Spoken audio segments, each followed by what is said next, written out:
aunque mis ojos no te puedan ver, te puedo sentir, sé que estás aquí, aunque mis manos no pueden tocar tu rostro, Señor, sé que estás aquí.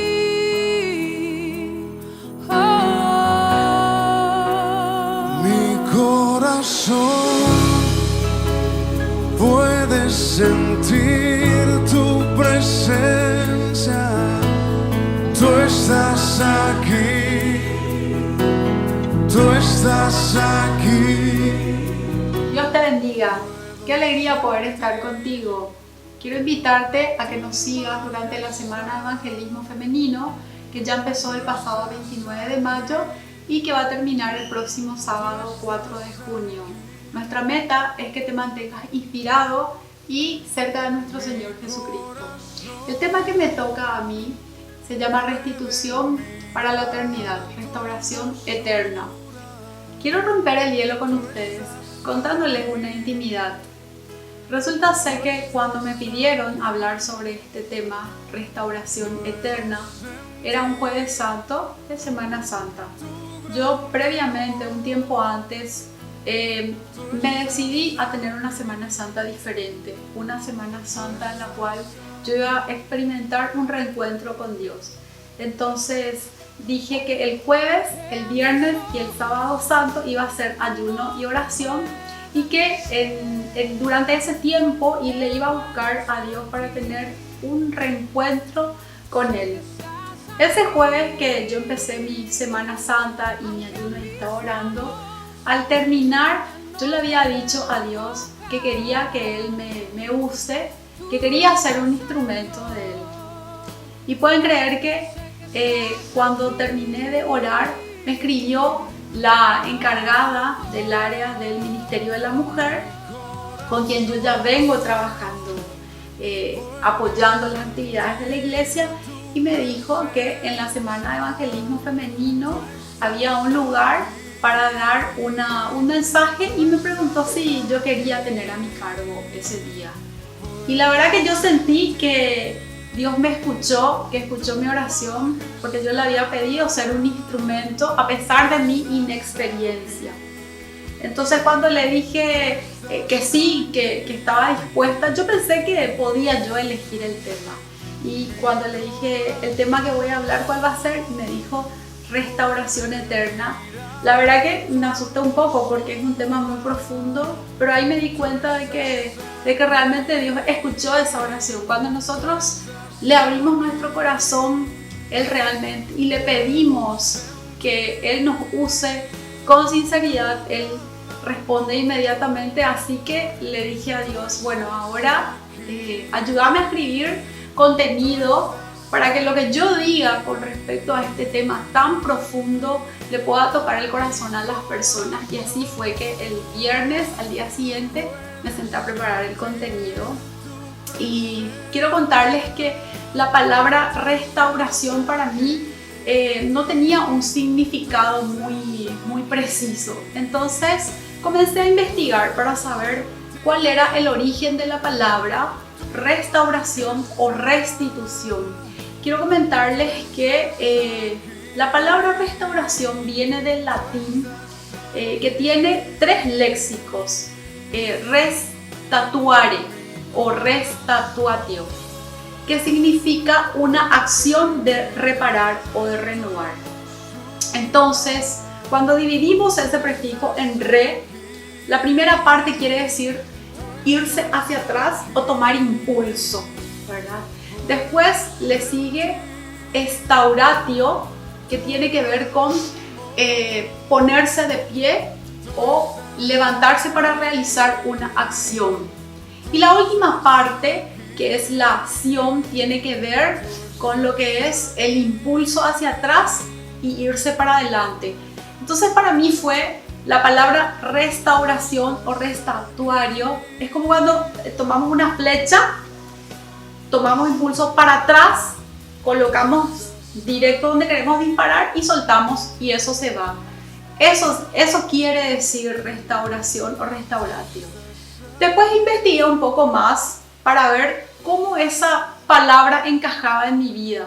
Porque para que el contenido de lo que yo iba a decir tenga sentido para los demás, yo tendría que ver cómo la restauración eterna encaja en mi vida. Entonces empecé a investigar un poco y me di cuenta que esta palabra se utiliza y se adapta más bien a 3 niveles: al nivel político, a lo que es el nivel gastronómico y en lo que tiene que ver con el arte. Entonces empecé a leer y a investigar, y en el ámbito político la restauración tiene que ver con restablecer un poco un régimen que antes existía, que fue reemplazado por otro. O también se trata de reponer o reposición de un rey o un gobernante que fue destronado. Entonces pensé un poco y eso no se adaptaba o no tenía nada que ver con lo que era mi vida. En lo que es la parte de gastronomía, en muchos países se dice, cuando uno se dedica a un negocio gastronómico, se dice que trabaja en la industria de la restauración, que tiene que ver con restaurante. Entonces tampoco se adaptaba a eso a mi persona. Y después leí sobre la parte donde tiene que ver con el arte, y ahí sí creo que se adaptaba un poco más a mí, porque decía que es un proceso que se lleva a cabo para preservar o para devolver la originalidad de una obra de arte. Y en eso interviene un restaurador. El papel del restaurador es de revisar la obra de arte en cuestión, de ver el diagnóstico de qué es lo que tiene, y con el objetivo de poder intervenir y conservar las características originales de esa obra de arte como fue creada al principio por su autor. Esa es la función de un restaurador. Si bien si la obra estaba afectada por la humedad o tiene otro daño, entonces la restauración es mucho más intensiva, porque consiste en darle la belleza original que fue concebida por el autor. Entonces yo creo que lo que es la obra de arte tiene que ver más conmigo. En Génesis, en el capítulo 1, buscando en la Biblia, dice: en el principio creó Dios los cielos y la tierra. 1.25 dice: e hizo Dios los animales de la tierra, y vio Dios que era bueno. El capítulo 27, el versículo 27 dice: y creó Dios al hombre a su imagen. A imagen de Dios lo creó, varón y hembra los creó. Entonces, en más de 5 veces dice Dios creó. Y creó al hombre a su imagen. Entonces, si nosotros empezamos a ver quién es el autor es Dios. ¿Y quién es la obra de arte? Y somos nosotros. ¿Y por qué somos una obra de arte? Porque Dios nos creó a su imagen. Y les comento que leí también que la restauración de una obra de arte exige una gran preparación y un trabajo delicado. Una de las principales cuestiones a tener en cuenta por un restaurador es que él tiene que saber de qué material está hecha esa obra, para poder saber cuál es el cuidado y cuál es el tratamiento que le va a dar. A lo largo de la historia existieron varios casos de remodeladores que tuvieron un trabajo fallido. Uno de los ejemplos, por ejemplo, es de Leonardo da Vinci, que 2 malos restauradores destruyeron 2 de sus obras más importantes. Una de ellas es la obra de la pintura de la Virgen y Santa Ana, que está en un museo del Louvre. Dicen que el restaurador hizo un trabajo tan malo porque las pinturas de Leonardo da Vinci se caracterizaban porque eran muy realistas. Cuando uno observaba la imagen que estaba plasmada en su obra, parecía que esa imagen tenía una mirada penetrante. Pero este mal restaurador lo que hizo es aclarar y se perdió la esencia de la pintura. Otro mal trabajo que se hizo fue una obra, Bosquejo de Leonardo da Vinci, que se perdió en Orfeo. Se estropeó porque dice que el restaurador, al no saber el material con el que estaba hecho el bosquejo, sumergió el trabajo dentro del alcohol y se perdió totalmente la obra de arte. Entonces, ahí nos damos cuenta nosotros de que un buen restaurador tiene un cuidado de la obra de arte, se preocupa y se interesa, ¿verdad?, por de qué material está hecha previamente. Y un mal restaurador, sin embargo, no tiene el cuidado y tampoco le importa destruir ese trabajo o esa obra de arte. Entonces, yo me pregunto, ¿quién podría ser un candidato a restaurador? Si ya sabemos que la obra de arte somos nosotros, ya sabemos que el autor es Dios que nos hizo a imagen y semejanza, entonces tenemos dos candidatos. El primer restaurador para mí es Jesús de Nazaret. ¿Por qué? Porque Él siempre tuvo para con nosotros una preparación y hace con nosotros un delicado trabajo. Y el segundo restaurador para mí es Lucifer. ¿Por qué? Porque él es muy capaz de sumergirnos a nosotros en alcohol para poder destruirnos. Lucifer, jamás va a tratarnos a nosotros como Jesús nos puede llegar a tratar. Quiero comentarles que el alcohol, en un 70%, realmente para lo que sirve es para conservar especies de animales muertos. Si ustedes se van a un museo, por ejemplo el Jardín Botánico, van a ver que hay varios frascos donde están animales conservados en alcohol.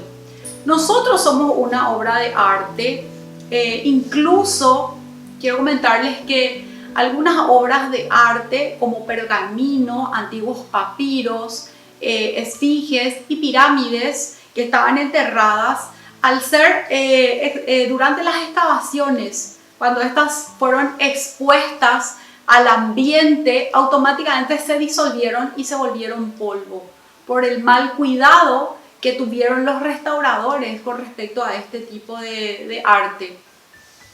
Entonces, cuando una obra de arte se malogra, se humedece, ¿qué es lo que se hace? Se busca quién es el que va a restaurar y se ven cuáles son las opciones.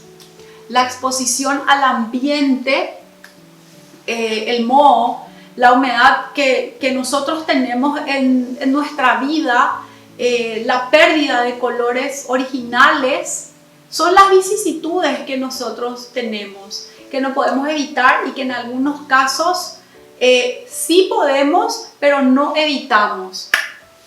Voy a dar ejemplos fuertes de lo que estoy hablando. Con respecto a las vicisitudes de la vida que no podemos evitar. Hace pocas semanas tuvimos, en el plazo de una semana, dos desgracias muy fuertes que nos tocaron a todos. Primero fue un niño pequeño que fue abusado en el colegio. ¿Cómo ustedes piensan que puede quedar el corazón de ese niño y el de su madre y el de su familia? Y unos días después, un fiscal que se acababa de casar, que se fue con su esposa de luna de miel, fue brutalmente asesinado frente a su esposa y estaban esperando un niño. Esas son las vicisitudes extremas que nosotros no podemos remediar. Pero después tenemos situaciones personales que nosotros hemos pasado durante nuestra vida. Puede ser un divorcio, una infidelidad, puede ser una enfermedad terminal, un hijo que se nos fue de la casa, la muerte de nuestros padres, de un hermano, de un cónyuge o la pérdida de nuestro trabajo. Esas por nombrar algunas calamidades que nos deterioran y que nos lastiman tanto. Pero después están otras actitudes nuestras que también necesitan una restitución. Puede ser que seamos malos con nuestro prójimo, que usemos nuestro dedo como un dedo acusador, el ser chismosos, el ser envidiosos, la mentira, ser tramposos, ser traicioneros, ser desleal y otros vicios también. Y quiero comentarles que además de eso, con todos lo que hemos pasado, con todas las pandemias por las que hemos atravesado, hay mucha depresión, hay mucha ansiedad y la gente tiene mucho miedo. Estas cosas que ocurren te arruinan, te marcan. ¿Por qué? Porque después de haber pasado por estas experiencias, uno ya no es el mismo, ya no es la misma persona. Muchos se vuelven sensibles, se vuelven vulnerables, se vuelven amargados. A veces tendemos a enojarnos, tendemos a rebelarnos, tenemos rabia o muchas veces nos quedamos con mucho miedo. Piensen ustedes cuántas cosas que les pasó en la vida les hizo en algún momento caerse de rodillas y comenzar a llorar, de rabia, de impotencia. Y si alguien nos dice que no necesita una restauración en su vida porque no le hace falta, porque él puede solo, quiero decirles que ninguno de nosotros, ningún ser humano es inmune a eso. Yo les quiero comentar que de verdad el sufrimiento existe, el dolor existe y esto no va a parar porque nosotros le seguimos a Dios o porque nos vamos a la iglesia o porque leemos la Biblia. Al contrario, Jesús a nosotros nos dijo claramente: en el mundo tendréis aflicciones. Él nos despertó y nos hizo ver la realidad. Y esto muchas veces le decepciona a los cristianos, porque el cristiano ve que su problema aumenta, que no se soluciona, y entonces el cristiano se decepciona. ¿Y qué es lo que hace? Retrocede, y ahí es donde se vuelve muy vulnerable en su espíritu. Cuando nosotros retrocedemos, nos alejamos de Dios, nos ponemos tan sensibles y tan vulnerables, y en ese momento es cuando aparece el restaurador número 2, el segundo, porque hablamos de que habían dos: Jesús de Nazaret, que era el primero, y el segundo, que es Lucifer. ¿Y él qué es lo que hace? Les voy a hablar del restaurador número 2. Él lo que hace es mostrarnos siempre cuál es la miseria por la que estamos pasando, lo mal que nos está yendo. Él nos hace acordar cada rato lo que nos pasó, nos hace sentir muchas veces culpable, nos hace sentir inútiles, sentimos que somos una víctima, que Dios nos abandonó, que Dios no nos ama, que no merecemos lo que nos pasó. Y vemos también inclusive que a otros les va mejor y a nosotros, sin embargo, nos pasan todas las desgracias. Incluso todo el tiempo Él está poniéndonos el dedo en la llaga. Es como que nos está, como obra de arte que somos, Satanás nos está poniendo todo el tiempo dentro de un frasco de alcohol. Él siempre nos dice que las cosas no pueden estar peor. Entonces nos empieza a revolver la cabeza, como hizo con Eva cuando estaba en el jardín de Edén, que ella también estaba en una situación donde estaba sola, porque no estaba Adán con ella, y ella estaba vulnerable. Y es ahí cuando el ser humano dice: bueno, yo me cansé, no quiero saber más nada y me rebelo contra Dios. Y lo peor que nos ocurre cuando pasa eso es que dejamos primero de orar y nos alejamos de a poco de Dios. Y ahí es donde esa debilidad espiritual es utilizada por este mal restaurador. ¿Qué es lo que él hace? Nos lleva al desierto porque ya estamos débiles, estamos cansados. ¿Y qué hace? Nos pone en la altura sobre una roca y nos muestra todo lo que nos puede llegar a dar de lo que es terrenal si es que nosotros nos arrodillamos y le adoramos.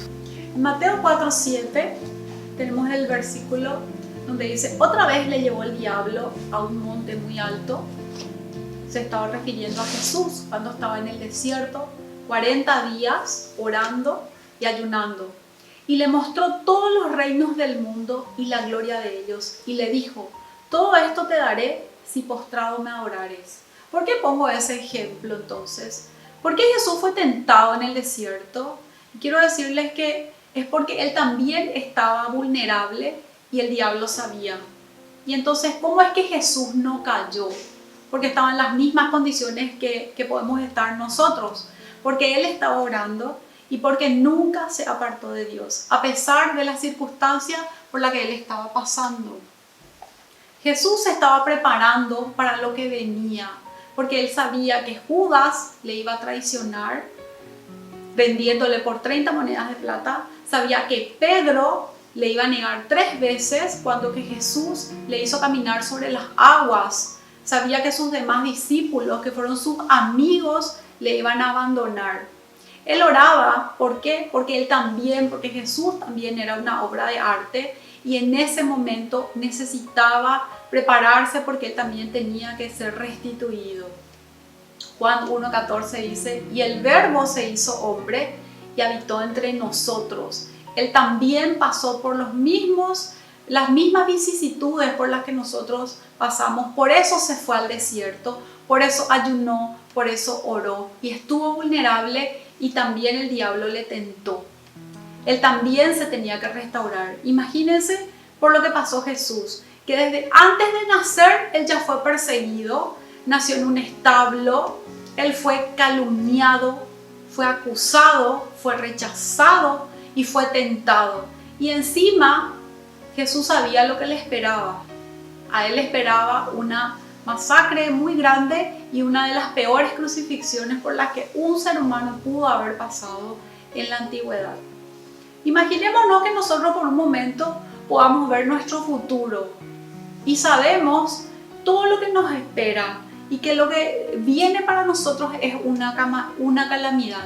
¿Cómo creen ustedes que vamos a sentirnos? ¿Por qué tendríamos entonces nosotros que elegir a Jesús de Nazaret como nuestro restaurador, como el número 1? ¿Saben por qué? Porque Él tiene empatía con nosotros, a diferencia de Lucifer, que no empatiza, no tiene un cuidado de nosotros. Durante toda su vida Jesús sufrió. Él sabe y Él entiende por lo que nosotros todos los días pasamos, porque Él se hizo hombre. Él sabe cómo fuimos creados. Recuerden que un buen restaurador lo que hace es analizar de qué material está hecha la obra de arte para saber cuál es el cuidado que tiene que dar para restituir y restaurar. Y Jesús sabe de qué material nosotros estamos hechos porque Dios nos creó. Ahora, ¿por qué Dios nos creó como una obra de arte y permite que tengamos que pasar malos momentos? ¿Y por qué permite que nosotros tengamos que sufrir? Dios puede permitir el dolor en nuestras vidas por varias razones. Uno, para que ese sufrimiento nos lleve a que nosotros podamos humillarnos ante Él, porque probablemente tenemos un carácter rebelde, somos retobados. También puede permitir para que podamos estar preparados para lo que se viene, porque probablemente viene algo mucho más fuerte y más feo para nosotros, y Él puede ver nuestro futuro y nosotros no. Y también porque cuando pasamos por momentos de dolor es cuando nosotros nos detenemos a pensar y a estudiar la vida que hemos tenido. Quiero comentarles que normalmente cuando un ladrillo cae sobre la cabeza nuestra es cuando miramos hacia el cielo. Yo elegí algunos restaurados de la Biblia. Algunos de ellos decidieron ser restaurados por Jesús de Nazaret y otros decidieron ser restaurados por Lucifer. El primer restaurado que elegí, porque me emocionó la vida que tuvo, fue José, el hijo de Jacob. José, el hijo de Jacob, fue el menor de los hermanos. Era el más pequeño, el más débil.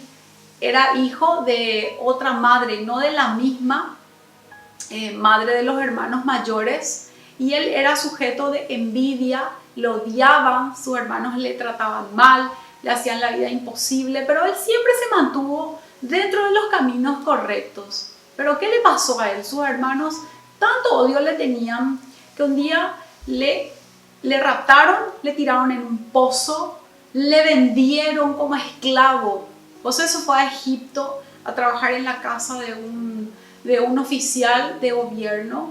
Fue tentado por la esposa de este oficial. Él, por mantenerse fiel a sus creencias, se fue preso, estuvo mucho tiempo en la cárcel. ¿Ustedes creen que él dejó de seguirle a Dios y dejó de respetarle? No. Él eligió la restitución y la restauración eterna, y Dios le premió restaurando su corazón, devolviéndole a su padre, porque después de muchos años volvió a verle, pero además le restauró en la tierra dándole bienes y una vida de abundancia. El otro restaurado que elegí es Job. Job, según lo que dice la Biblia, fue el hombre más justo dentro de la faz de la tierra. Incluso él tenía 10 hijos, y ¿qué es lo que él hacía? Él ofrecía un sacrificio a Dios para purificarle a sus hijos, porque probablemente ellos pudieron haber cometido algún pecado. Nosotros sabemos que Job pasó por un sufrimiento muy grande porque perdió sus bienes, perdió a sus hijos, y además la esposa de él le dijo que maldice a Dios y muere, le deseó la muerte. Él padeció una enfermedad horrible con llagas en la piel, pero él en ningún momento se apartó de Dios. Él tuvo su restauración, su restitución eterna, porque Dios restauró su corazón dolido por la pérdida que había tenido y le devolvió, dice la Biblia, el doble de todo lo que había perdido, de lo que era material. Estamos hablando de gente que durante toda su vida fue buena y siguió los pasos de Dios, pero también tuvo malos momentos. Estas dos personas a quienes mencioné primero fueron personas que tuvieron una vida de corrección, y con todo eso pasaron por pruebas, por vicisitudes, pero ellas eligieron ser restituidas por Jesús de Nazaret, por el Creador que es nuestro Dios. Ahora voy a mencionar a algunas personas que son más parecidas a nosotros. El discípulo Pedro. Pedro es un reflejo exacto de lo que es nuestra vida de cristiano. Él era terco, era testarudo, era imprudente. Él creía que sabía todo, opinaba sobre los demás. Y cuando analizamos su vida, observamos que era un hombre que necesitaba urgente ser restaurado por Dios. Pedro, después de haber estado 3 años caminando con Jesús, después de haber visto todos los milagros que el Creador hizo, después de haber presenciado la alimentación de los 5.000, después de haber caminado con Jesús sobre las aguas, él le negó antes de la crucifixión 3 veces. Pero él después se dio cuenta del error que cometió y él decidió ser restaurado por Jesús. Porque cuando Jesús fue crucificado, él pudo haber pensado que Jesús les mintió, que no iba a haber un reino. Él pudo haberse sentido decepcionado y pudo haber abandonado la fe. Sin embargo, nosotros sabemos que él eligió la restitución eterna porque se decidió por Jesús. Fue un gran predicador, fue un líder de la iglesia. Incluso él fue muerto y fue crucificado boca abajo porque dijo: yo no soy digno de morir como fue Jesús de Nazaret. No le fue bien en lo que son las cosas terrenales porque siempre fue pobre, pero sin embargo él eligió ser restituido eternamente por Dios. Ahora vamos a hablar de Judas Iscariote, que también es muchas veces como nosotros. Judas Iscariote se acercó a Jesús no porque él buscaba conocer más con respecto al Creador y de las cosas de Dios. Judas Iscariote era una persona materialista. Él creía que Jesús era el Mesías, pero lo que buscaba es tener un lugar dentro del reino terrenal, porque ellos pensaban que Jesús iba a tener su reino en la tierra. Los discípulos hablaron por él a Jesús para que le acepte entre ellos, porque Judas era una persona muy leída. Él tenía conocimientos de administración, era un hombre que tenía muchos conocimientos. Entonces ellos necesitaban un tesorero dentro del grupo porque ellos recibían muchas ofrendas, recibían aportes de muchas personas para poder seguir manteniendo su discipulado. Entonces por eso es que Judas fue aceptado en el grupo. Pero Judas lo que hacía muchas veces era robar el dinero de las ofrendas para ellos o de las donaciones. Decía que le daba a los pobres y dice la Biblia que él se guardaba eso para sí. Esa ambición es lo que le llevó a venderle a Jesús por 30 monedas de plata. Y también la Biblia dice que 30 monedas de plata era lo que se pagaba por un esclavo. Imagínense el poco amor que él le tenía a su maestro. Pero cuando él se dio cuenta de lo que hizo, de la gravedad, se arrepintió y decidió devolver las 30 monedas de plata. Pero no la aceptaron, entonces tiró eso en el templo y eligió huir de la responsabilidad que tenía y eligió la restitución que le podía dar Lucifer. Pero cuando se dio que era el dinero, eso era lo que él quería, que es lo que les dije antes. El diablo, cuando estás sensible, te llama y te lleva al desierto, te sube sobre una piedra y te muestra: si me adorás, si te arrodillás y me honrás, todo lo que ves acá te voy a dar. Y eso es lo que eligió Judas, venderle a su maestro. Pero cuando se dio cuenta de lo que hizo, no tuvo más remedio que suicidarse colgándose. Yo te sugiero y te invito a que hoy le elijas a Jesús para que Él sea tu verdadero restaurador. No busques una restauración temporal aquí en la tierra, porque eso no es para siempre. Búscala a Jesús. Romanos 8, del 18 al 39 dice: pues tengo por cierto que las aflicciones del tiempo presente no son comparables con la gloria venidera que en nosotros ha de manifestarse.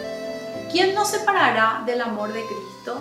¿Tribulación o angustia o persecución o hambre o desnudez o peligro o espada? Como está escrito: por causa de ti somos muertos todo el tiempo, somos contados como ovejas de matadero. Antes, en todas estas cosas, somos más que vencedores por medio de aquel que nos amó. Por lo cual estoy seguro que ni la muerte, ni la vida, ni ángeles, ni principados, ni potestades, ni lo presente, ni lo porvenir, ni lo alto, ni lo profundo, ni ninguna cosa creada nos podrá separar del amor de Dios que es en Cristo Jesús, Señor nuestro. Y Dios, quien es el que nos creó, somos su verdadera obra de arte, y Jesús, que es nuestro restaurador para la vida eterna. Nadie más. Cuánto he esperado este momento, cuánto he esperado que estuvieras así, cuánto he esperado que me hablaras, cuánto he esperado que vinieras a mí. Yo sé bien lo que has vivido, sé también por qué has llorado. Yo sé bien lo que has sufrido, pues de tu lado no me he ido.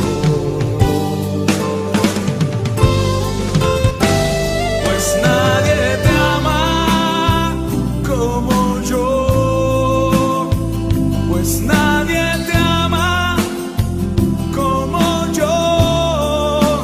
Mira la cruz, esa es mi más grande prueba. Nadie te ama como yo.